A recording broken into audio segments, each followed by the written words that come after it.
Hello ladies and gentlemen, Tevaron here and welcome back to my first ever set review for Magic Duels. This time we will be going over the red cards of Kaladesh, and just as a reminder, these are my opinions and raw card evaluations having never actually played constructed with these cards. I have however played a bit of limited now with some of them and have some small insight from that. If you would like to check out the previous reviews, just click the annotations on the screen or the links in the description below. And without further ado, let's see the cards. First up, we have Ether Torch Renegade. For a red and 2 generic, we have a 1/2 human rogue. When Ether Touch Renegade enters the battlefield, you get 4 energy counters. You can tap him and pay 2 energy, and Ether Touch Renegade deals 1 damage to target creature. Or you can tap him and pay 8 energy counters, and Ether Torch Renegade deals 6 damage to target player. Alright, while his mana cost is a bit more than I would love to see this guy at 2 mana. He is a pinger that supplies you with 4 energy, which is enough to fuel his lesser ability twice. And I mean, that's okay. Nothing to write home about.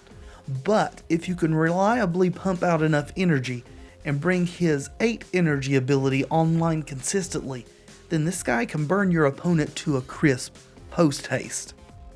I'm not sure yet how much energy can be reliably generated, but if it's a lot, then I suspect that the Renegade will see some amount of play. Next up, we have Brazen Scourge. For 2 red and a colorless, we get a 3/3 Gremlin with haste. Remember Bogart Ram Gang? I do. And this guy is arguably easier to cast in most circumstances. Aggro decks are standing in line to add this Gremlin to their ranks. 3 mana, 3 damage, bash you in the face. Built to Smash is 1 red for an instant that gives target attacking creature +3/+3 until end of turn. If it's an artifact creature, it gains trample until end of turn also. Well, the fact that this can only target attackers is really limiting. However, a very aggressive deck may not care too much about that. In a lot of situations, this is better than a Titan Strength, but then again, scrying is nice also.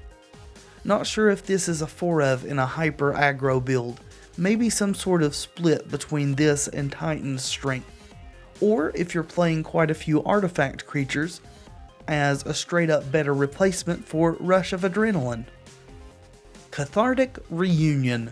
For a red and a colorless, we have a sorcery. As an additional cost to cast Cathartic Reunion, discard 2 cards, draw 3 cards. Okay, I've been waiting for a Tormenting Voice effect to make it to Duels for a long time, and now we get this, which is pretty much better in every way. Play this, discard your 2 worst cards, which in most circumstances are probably going to be better than drawing just 2 random cards from your deck. Thermo Alchemist and Sphinx's Tutelage decks alike, rejoice. Vampires, your card draw that is also a madness enabler has come. And all is well in the metaverse. Chandra, Torch of Defiance. For 2 red and 2 generic, we get a Planeswalker Chandra with 4 loyalty.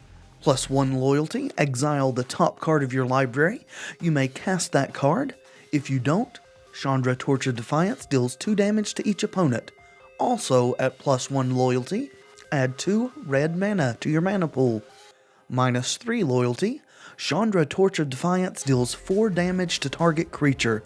And -7 loyalty, you get an emblem with whenever you cast a spell, this emblem deals 5 damage to target creature or player. Alright, I know this may be a controversial opinion, but I don't think Chandra is Jace the Mind Sculptor Reborn. Don't get me wrong, she's good. She's very good, but not nearly as good as she's being hopped up to be. I think she is as good as Liliana the Last Hope, and as good as Gideon in Magic Duels. However, red is not a color that does a great job of protecting its planeswalkers. the red creatures generally don't want to be blocking, they want to be attacking. Also, a lot of people have not yet realized that her +1 exile ability will not allow you to play lands exile this way, as it says cast that card. Her mana cost also means that she can be spell quellered. So, now that I've gotten all that negativity out of the way, let me say that Chandra is a very strong planeswalker that most likely belongs in a controlling deck. Koth of the Hammer was a great aggro walker, and Chandra is not Koth. All of her abilities can be relevant at different times, but her best one is definitely the pseudo card draw. Though, if you can actually ultimate her, it's probably just game over. I'm very interested to see what kind of a home she finds in Magic Duels. And no, I don't count 4 and 5 color walker decks as being a home for her. She deserves better than that. Combustible Gearhulk. 2 red and 4 generic for a 6/6 artifact creature construct with first strike. When Combustible Gearhulk enters the battlefield, target opponent may have you draw 3 cards. If that player doesn't, put your top 3 cards of your library into your graveyard. Then Combustible Gearhulk deals damage to that player equal to the total converted mana cost of those cards. So this is definitely not the best Gearhulk. Not by a long shot. Punisher effects like this, such as Browbeat, have historically been quite bad. It's almost always terrible to give your opponent a decision so that they can just choose the one that's less bad for them.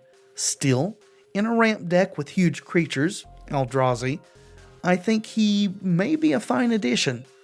Plus, if you ever manage to flip Ulamog with him, that's going to be a super sweet story to tell the grandkids. Fateful Showdown. For 2 red and 2 colorless, we get an instant, and Fateful Showdown deals damage to target creature or player equal to the number of cards in your hand. Discard all the cards in your hand, then draw that many cards. This might be a card that Thermo Alchemist or Tutelage decks want to play. That said, it does cost 4 mana, which is 1 higher than any of the other cards in those decks. Bedlam Reveler almost always costs less than this. Still, it is a rare and can actually hit the opponents in the face, something that is actually kind of rare in duels as compared to paper magic. So I think 2 of this card, especially in the aggressive Thermo deck, would probably be a welcome inclusion. Giant Spectacle. A red and a generic mana for an enchantment enchant creature. Enchanted creature gets +2/+1 and has menace. Not sure this will ever be playable so long as Infectious Bloodlust and Call of the Full Moon are in the format. This card is strictly worse than either of those, I think, at the same mana cost. Harnessed Lightning. 1 red and a generic for an instant. Choose target creature. You get 3 energy counters, then you may pay any amount of energy, and Harnessed Lightning deals that much damage to that creature. Alright, once again my spiel as to how damage and removal effects with the energy counters like this work. If your opponent has the ability to pump their creature, whether by an ability the creature has or any other way, spell in hand, enchantment, what have you, they must do that before this spell resolves, because you only choose how much energy to spend and therefore how much damage Harness Lightning deals upon the resolution of the spell. Therefore, if they have a 1/1 that they could have pumped to a 3/3 and they neglect to pump it, you may choose just 1 energy, kill it, and have 2 remaining. Or if they pump it far beyond what you could kill with the energy you have, you may choose to spend none and just save your energy for a rainy day. So, this is the energy-based removal spell that Die Young wished it was. Same cost, instant speed instead of sorcery, and you gain 1 more energy. Sign me up. Don't need all that energy? No problem. Just spend 2 and save the other so that the next Harness Lightning you cast can kill a creature with 4 defense. Love this card. It's gas. Hijack. 2 red and a generic for a sorcery that lets you gain control of target artifact or creature until end of turn. Untap it It gains haste until end of turn. Sound familiar? It should. Seriously, how many threat and effects does Duels need? We already have Act of Treason, Traitorous Instinct, and Eldrazi Obligator. Obviously, this can also hit artifacts, but honestly, we could have gotten any other card from the set, and I would have been happier. Any of them. Jeez.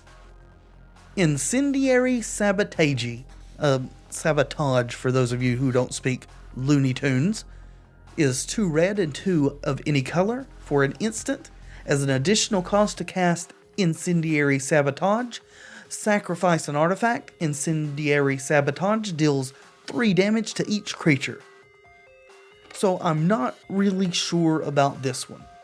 Radiant Flames and Kozilek's Return are better, I think, and cost less. Still, it is an uncommon and card numbers are restricted in Magic Duels, but that additional cost, both the 4th mana and the sacrifice requirement, really put me off. Oh well, I mean, I suppose time will tell if Incendiary Sabotage is playable at all. And in the meantime, I can always just make the internet angry by saying Incendiary Sabotage. So that's a plus. Inventor's Apprentice is 1 red for a 1/2 human artificer. Inventor's Apprentice gets +1/+1 as long as you control an artifact. Hey, do you like Curd Ape? I like Curd Ape. This is a bit harder to turn on, but not by much. I am really wondering what aggressive artifact decks will look like. So far, white, black, and now red have all shown us that they want to be in those aggro robots decks. So which color or colors will win out? It's very difficult to predict at this time, but rest assured that if red is involved, then this card will be present too. Lathnu Hellion for a red and 2 generic. We get a Hellion, a 4/4 haster. When Lathnu Hellion enters the battlefield, you get 2 energy. At the beginning of your end step, sacrifice Lathnu Hellion unless you pay 2 energy. I love this card. So strong, so good. So little energy to keep it around turn after turn. You know, 1 hit is value enough. Multiple hits will put the game away. I wish I could play 4. Alas, he's a rare. Pia Nalar, 1 red and 2 generic for a legendary creature human artificer. When Pia Nalar enters the battlefield, create a 1/1 colorless Thopter artifact creature token with flying. We can also pay a red and a generic, and target artifact creature gets +1/+0 until end of turn. We can pay 1 generic and sacrifice an artifact, and target creature can't block this turn. Ah, Mom. Let us toast to Dad. Not quite as good on her own as when she still had her mate with her, but good enough that I expect that she will see play in aggressive strategies or a revival of Thopters. My condolences, Miss Nalar, for your loss. Reckless Fireweaver is a 1/3 human artificer for a red and 1 generic. Whenever an artifact enters the battlefield under your control, Reckless Fireweaver deals 1 damage to each opponent. So I don't think this is as strong as Thermo Alchemist. If you don't cast artifacts, then it has to actually attack to deal damage, and that's way worse than simply tapping to do it. If an aggressive artifact deck that wants red in it exists, then this card might be good enough, though I feel that there are quite a few other cards that you'd probably pick over this, and by the time that you're done, there may not be room enough left in your roster to add Fireweaver to the mix. Also, remember, these aggressive artifact decks will contain a lot of artifacts, and those take up slots too. Ruinous Gremlin, 1 red for a 1/1 Gremlin, of course. For a red and 2 generic, you can sacrifice the Ruinous Gremlin and destroy target artifact. I mean, you know, we are in an artifact-focused set, and for whatever reason, this is the first hard artifact removal in red that Magic Duels has seen. Still, it's not terribly exciting. A 1 mana 1/1 is really not great, and you have to pay 3 more mana and sacrifice it to get the job done. You know, I think I'll just try to kill you before your artifacts hinder me too much, if I'm on the red plan. Or if I'm splashing other colors, I'll just look to them for a better solution. Salivating Gremlins. For a red and 2 colorless, we get a 2/3 Gremlin. Whenever an artifact enters the battlefield under your control, Salivating Gremlins gets +2/+0 and gains trample until end of turn. So, this guy is not a Kiln Fiend, but he does something very similar, and I'm unsure if he's as good as the black artifact-centric creatures. But he definitely has more potential upside, especially with the trample. If you can trigger him consistently, or manage a turn where you play multiple artifacts to set up a combo kill, then I think he may be much better. I'm not sure how many artifacts an aggressive artifact deck will actually play, but the higher the number goes, the better Salivating Gremlins looks. Speedway Fanatic. A 1 red, 1 generic, 2/1 human pilot with haste. Whenever Speedway Fanatic crews a vehicle, that vehicle gains haste until end of turn. I'm really not sure about this guy. 2/1 haste for 2 is good. Giving vehicles haste also seems good. So maybe this is good enough to see play in the Boros vehicle deck that is lurking just off stage. In Paper Magic, you can play 4 of anything, but due to the space generated by the card limitations of Magic Duels, I expect slots will open up enough to run some number of the Fanatic. Spontaneous Artist. For a red and 3 generic, we have a 3/3 human rogue. When Spontaneous Artist enters the battlefield, you get 1 energy counter, pay 1 energy, target creature gains haste until end of turn. So why play this when you can have Brazen Scourge instead? He costs 3 mana, requires no energy to haste it up. Why not play both, you ask? I mean, the Spontaneous Artist can actually give another creature haste. Well, I think there are better options, and enough of them that I don't think this card will ever be playable. It's not a good power and toughness for its casting cost, and it doesn't even generate enough energy that you could just play it as an energy generation card in an energy deck. Start your engine! For a 1 red and 3 generic, we get a sorcery. Vehicles we control become artifact creatures until end of turn. Creatures you control get +2/+0 until end of turn. I'm really torn on this card. I really don't think it's very good. However, there are situations that it could just straight out win you the game.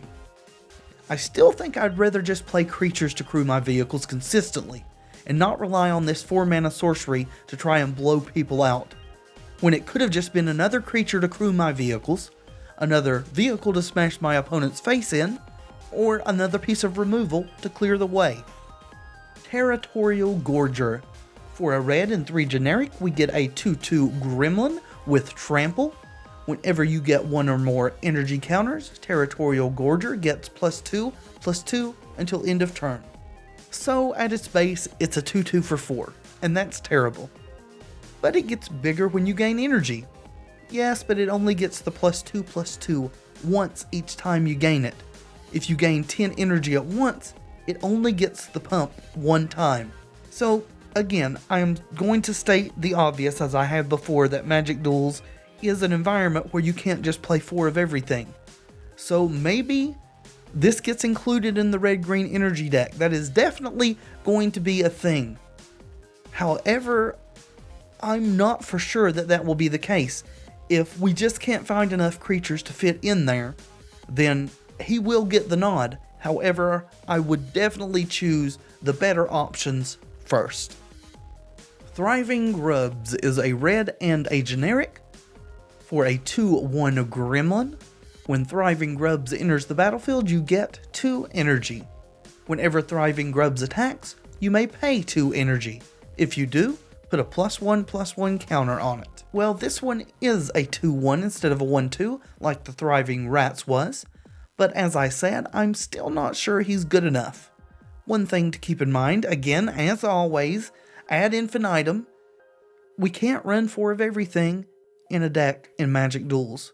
There is definitely an aggressive red-green energy deck out there. And again, we might not have enough creatures that are better than the Grubs to fill it out. If that is the case, Grubs will get the call. In fact, I think he will get the call before our previous card, Mr. Territorial Gorger, would get the call. Wayward Giant. For a red and 4 generic, we get a 4/5 giant with Menace. This guy is very boring. At 5 mana, I want to be casting cards that can actually win the game. Not this guy. He's too slow for an aggro deck, not efficient enough for a mid-range deck, and doesn't do enough to warrant inclusion in a control strategy. That's why he is wayward. He's a giant without a home. Welding Sparks. For a red and 2 colorless, we get an instant that deals X damage to target creature, where X is 3 plus the number of artifacts you control. So, this card might be a bit slow for the base 3 damage, however, unlike Touch of the Void, it is an instant. Also, unlike Touch of the Void, it can't hit the opponent's face, so we have plus and minus. If you're playing a good number of artifacts, you probably want to play this. Though personally, I'd max out on Collective Defiance, Exquisite Firecraft, Fiery Temper, and Lightning Axe in most decks before I'd consider playing this. But again, this is evaluation in a vacuum, and maybe I'm way off the mark. So, that is the end of the red cards that we are getting in Kaladesh. So now, what do we feel are the top 5 cards red is actually getting in Kaladesh? Coming in at number 5, Combustible Gearhawk. It's far from the best of this cycle, but still brings a lot to the table. And just once, I want to flip Ulamog with this guy. Dear God, please, make it so. Number 4, Lathnu Hellion. Maybe the best red 3-drop in Magic Duels now. I expect to give many beatdowns with this card, and hopefully not receive quite so many in return. Number 3, Cathartic Reunion. Magic Duels has needed an effect like this for quite a while, and we got the super-powered one. Awesome! My Thermal Alchemists and Things in the Ice, icy things? Thank you. Number 2, Harnessed Lightning. Surprised to see this card at number 2? Don't be. It's one of the best removal spells red has now. Burn those creatures to ash. And number 1, of course, everybody's secret flame, Chandra, Torch of Defiance. She may not be in the best color for planeswalkers, but she is surely powerful in her own right. We just need to find the right shell to let her shine. And that will do it for this installment. Join me next time when we go through the green cards of Kaladesh. Thanks so much for watching. I hope you've enjoyed the video. If you have, please leave a like below. It helps tremendously. And subscribe to the channel if you'd like to see more videos like this in the future. I have been Tevaron, and until next time, friends, be excellent to each other.